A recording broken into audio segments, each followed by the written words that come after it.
도마의 별명이 무엇입니까? 그렇죠. 이 유치부 장로님이어서 확실히 잘 아시네요. 의심 많은 도마입니다. 도마는 의심이 많았습니다. 의심이 많았을까요, 도마가? 그렇지 않죠. 도마가 의심이 많을 수밖에 없는 이유가 있습니다. 왜냐하면 제자들이 모여 있을 때 그가 그곳에서 예수님을 만나지 못했기 때문입니다. 왜 예수님을 만나지 못했을까요? 오늘 성경에서는 분명히 기록하고 있죠. 24절에 있는 말씀 함께 읽어보도록 하겠습니다.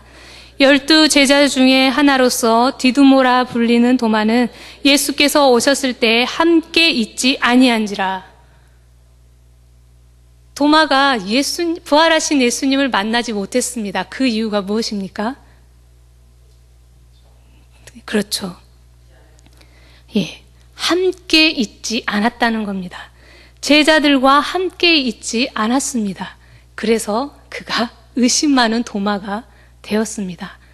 믿음이 없는 제자들과 함께 있지 않았음에도 불구하고 다시금 도마는 더 믿음이 없는 사람으로 떨어지게 되는 거죠. 왜? 함께 있지 않았기 때문입니다. 그런데 도마가 예수님을 만난 때가 있습니다. 그때가 언제입니까? 여드레가 지난 후에 예수님을 만났습니다. 우리 26절에 있는 말씀 함께 읽어볼까요? 여드레를 지나서 제자들이 다시 집안에 있을 때 도마도 함께 있고 문들이 닫혔는데 예수께서 오사 가운데 서서 이르시되 너희에게 평강이 있을지어다 하시고. 도마가 예수님을 만났습니다. 언제 만났다라고 성경은 기록하고 있습니까? 여드레가 지나서요? 뭐 할 때요? 제자들과 함께 있을 때입니다. 여기서 중요한 사실이 있죠. 예수님을 만나기 위해서는 있어야 할 자리에 있어야 합니다.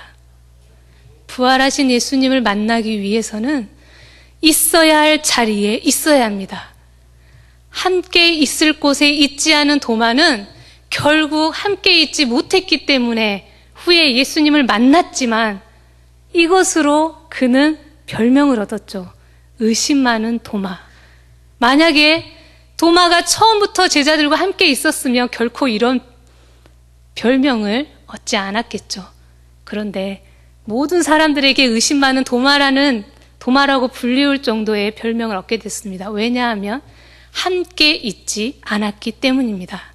사랑하는 여러분, 예수님을 만나는 가장 기본적인 것은 있어야 할 자리에 있는 것입니다. 믿음의 사람들이 예수님을 만날 수 있는 가장 중요한 곳은 예배하는 자리에 예배해야 하고 기도하는 자리에서 기도해야 하고 목장 예배가 드려지는 그곳에서 함께 있어야 하는 곳입니다. 그래야만이 있어야 할 곳에서 예수님을 만날 수 있습니다. 오늘 본문에서 묵상하면서 포커스는 사실 있어야 할 자리는 아닙니다. 포커스는 예수님이 제자들을 만나주시는 방법입니다. 있어야 할 자리에 없었기 때문에 도마는 예수님을 뒤늦게 만났습니다. 어떻습니까? 예수님을 만난 제자들이 도마에게 왔습니다. 예수님이 살아나셨다 라고 말하지만 도마가 뭐라고 말합니까? 제자들에게 내 손에 그의 못자국을 보며 내가 그의 못자국을 보며 그 옆구리에 내 손을 넣어봐야지 나는 알겠다라고 말을 합니다.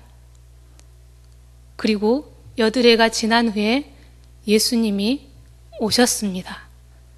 예수님이 도마에게 어떻게 하셨습니까? 우리 27절에 있는 말씀을 함께 읽어보도록 하겠습니다. 도마에게 이르시되 내 손가락을 이리 내밀어 내 손을 보고 내 손을 내밀어 내 옆구리에 넣어보라. 그리하여 믿음 없는 자가 되지 말고 믿는 자가 되라. 다시금 자신의 상처를 내보이기 시작합니다. 그런데 이상하죠?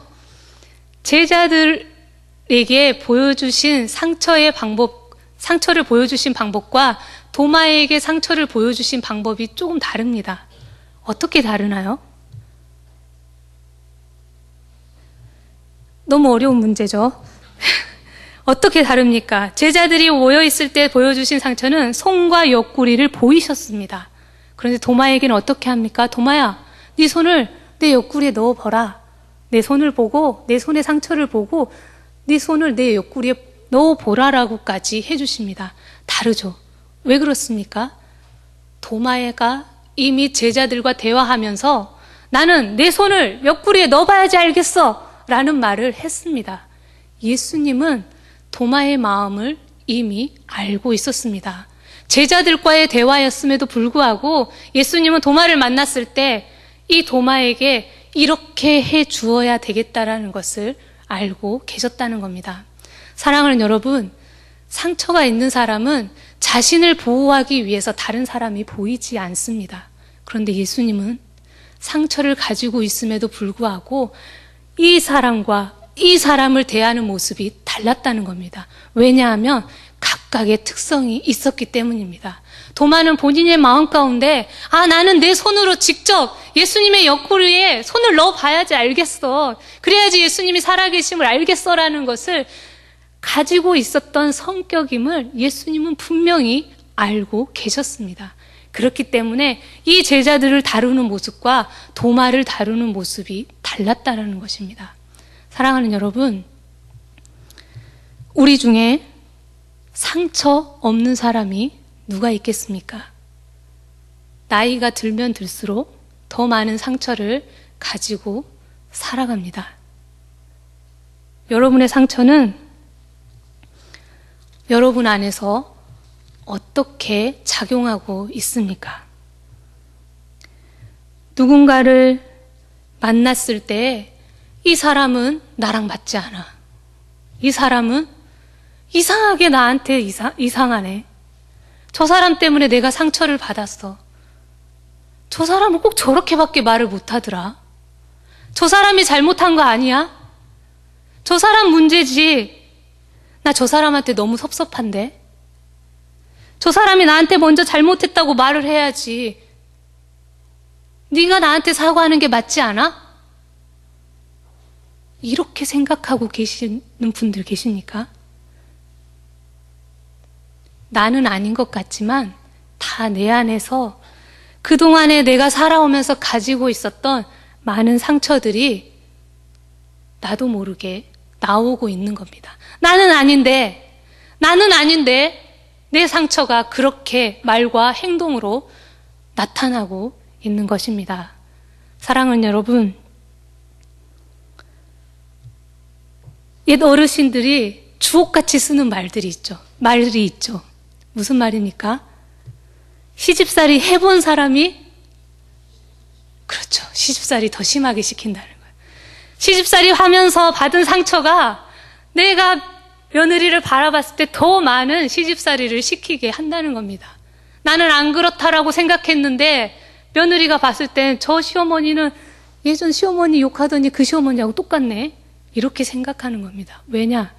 그 상처가 나는 안 품고 있는 것 같은데 나의 말과 행동에서 자연스럽게 저절로 나가기 때문입니다. 누군가를 만났을 때 저 사람이 잘못한 것 같은데, 저 사람이 문제 아니야? 저 사람이 나한테 와서 미안하다고 말해야지 라는 마음이 생겼다면 나를 돌아보십시오. 예수님은 상처를 가지고 상처를 치유하신 분입니다. 부활하신 예수님을 만난 우리는 내가 가진 상처를 가지고 다른 사람을 바라볼 때 그것으로 저 사람 때문에 내가 배신감을 느끼고, 그것으로 저 사람 때문에 내가 증오감을 느끼고, 저것 때문에 내가 저 사람을 미워하게 되고 하는 그 모습은 다 내 상처로 인한 모습들입니다. 예수님은 가지고 있는 상처로 남을 치유하셨습니다. 각각의 다른 모습으로 다가가셨습니다. 많은 사람들을 만날 때 다 다릅니다. 생각도 다르고 개성도 다릅니다. 그런데 그 사람들을 어떻게 만나고 계십니까? 내가 가진 상처로 그 사람을 상처를 입히고 있지는 않습니까? 성경은 사람의 상처에 대해서 이렇게 표현하고 있습니다. 쓴뿌리. 히브리서 12장 15절에는 이렇게 기록하죠. 너희는 하나님의 은혜에 이르지 못하게 하는 자가 없도록 하고 또 쓴뿌리가 나서 괴롭게 하여 많은 사람이 이로 말미암아 더럽게 되지 않게 하며, 쓴뿌리로 인하여서, 상처로 인하여서 많은 사람들이 자신을 더럽히고 있다고 말하고 있습니다. 부활하신 예수님을 만났습니까? 더 이상 우리가 가지고 있는 상처는 상처가 아닙니다. 그것은 예수님처럼 내가 가지고 있는 상처를 가지고 당신도 나와 동일한 아픔이 있군요. 당신도 내가 경험했던 그 아픔을 가지고 있군요. 내가 당신의 마음을 알고 있습니다. 혹시 내가 당신의 아픔을 잘못 말하고 있지는 않습니까? 죄송합니다. 라는 말을 해줄 수 있는, 상처로 상처를 낫게 하는 부활의 예수님의 모습이 우리 가운데 있어야 하는 것입니다. 사랑하는 여러분, 우리를 천천히 돌아보십시오. 부활하신 예수님이 사진 상처를 가지고 믿음 없는 자를 일으켜 세운 것처럼 우리는 우리가 살아오면서 가지고 왔던 많은 상처들을 가지고 연약한 자를 일으켜 세워주고 믿음 없는 자를 세워줄 수 있어야 합니다. 하나님은 그것을 원하십니다. 우리가 잘 아는 예화 중에 이런 예화가 있습니다. 한 늙은 인디언 주장이 자기 손자에게 자신의 내면에 일어나고 있는 큰 싸움에 관하여 이야기하고 있습니다. 이 싸움은 또 나이 어린 손자의 마음속에서도 일어나고 있다고 했습니다. 주장은 궁금해서 손자에게 설명했습니다. 얘야, 우리 모두의 속에서 이 싸움이 일어나고 있단다. 두 늑대 간의 싸움이란다. 한 늑대는 악한 늑대로서 그놈이 가진 것은 화, 질투, 슬픔, 후회, 탐욕, 거만, 자기동정, 열등감, 거짓, 자만심, 우월감, 그리고 이기심이란다. 다른 한 마리 좋은 늑대가 있는데 그가 가진 것은 기쁨, 평안, 사랑, 소망, 인내심, 평온함, 겸손, 친절, 아량, 진실, 믿음이란다. 손자가 추장 할아버지에게 묻습니다. 할아버지, 어떤 늑대가 이기나요? 추장 할아버지는 아주 간단하게 대답했습니다. 내가 먹이를 주는 놈이 이기지. 사랑하는 여러분, 여러분 마음 가운데 상처를 가지고 후회, 탐욕, 거만, 열등감, 자만심으로 있습니까? 그것을 가지고 나는 상처받았어, 상처받았어, 상처받았어라는 말을 가지고 자신을 둘러싸면서 더 키워가고 있지는 않습니까? 우리 안에 두 마음이 있다면 우리는 이 상처를 이길 수 있는 예수 그리스도의 마음, 부활하신 예수님을 만난 그리스도의 마음을 가지고 살아야 할 것입니다. 어디에 먹이를 더 주시렵니까? 상처를 상처로 안고 살아가지 않고 상처를 가지고 사람을 살리는, 상처를 가지고 믿음을 세우는, 상처를 가지고 연약한 자를 일으키는 저와 여러분이 되길 간절히 소망합니다. 기도하겠습니다.